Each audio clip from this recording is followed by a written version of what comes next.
mina olen Karl, Heido Torekas.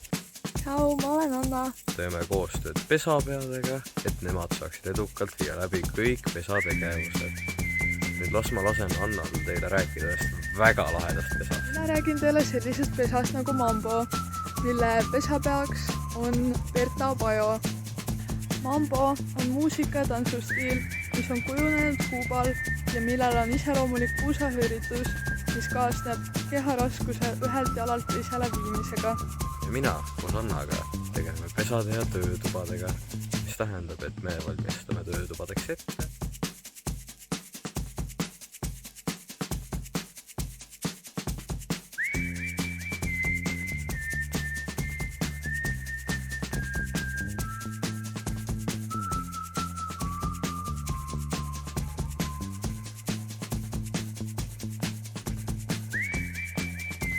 Anna laikides märku, kas oled valmis tore töötubadega.